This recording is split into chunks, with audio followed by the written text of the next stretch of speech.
Well, hello then, I do hope you're all well. Now is the UK government new plan is to absolutely deny reality. Well, on last Thursday morning in House of Commons, it was oral questions to the Secretary of State for International Trade. And I have a few of these actually, because there's some absolute belters. They'll be coming in the next day too. But here, the Shadow Minister for International Trade, Gareth Thomas, made the cardinal sin of coming to the House of Commons and asking a question to the new Minister for International Trade, Kemi Badenoch, with facts and evidence. You naughty boy, Gareth. Thank you, Mr. Speaker. In the first half of this year, British food and drink exports to Europe were still 5% below their 2019 level, but imports from Europe were up by 22%. The last Secretary of State wouldn't take any action to reduce the barriers to trading with Europe, and indeed cut the funding to business groups to back British exporters. After the economic car crash that she and the rest of the government caused last month, isn't it time this Secretary of State took a different approach? Mr. Speaker, I disagree with the honourable gentleman. We're doing everything we can to support businesses. He will know that 2019 was before the pandemic, so of course we do recognise the supply chain issues have impacted exports. This is what I've been referring to throughout these oral questions. We have an export support service and lots of support in place to assist businesses trading across Europe and the rest of the world. Gareth Thomas.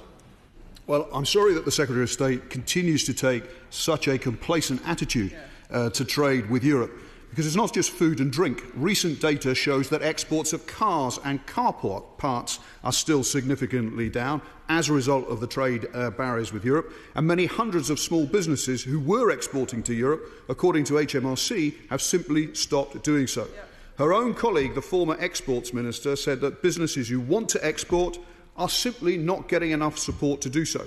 So given the desperate need for growth after the kamikaze budget that she backed last month, can she tell the House, will there be more or less support for British exporters after the Chancellor's fiscal statement?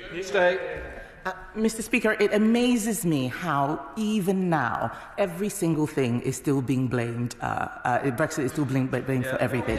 It is about time that the opposition, who are calling other people complacent, pay attention to what is going on in the world and get off their personal hobby horses. The fact is, on car manufacturing, there is an issue with battery supply from the US. Everybody knows this. We're doing everything we can to support companies in order to get the parts that they need. We are doing the Export Support Service is doing a fantastic job, and I commend the officials who are working in that service. Desmond Sway.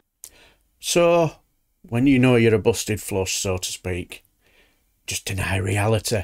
And Gareth, get off your hobby horse by coming here with questions full of facts and evidence that makes a mockery of the fantasy that I have created in my own head. You are a traitor to your country because you just don't believe enough. See, the thing is, it's clear that these people will never admit reality, and those who don't believe, they are not true patriots. That's how they'll play it, won't they? But anyway, what do you guys think? Leave your comments below, and until the next time, I shall bid you farewell and take care.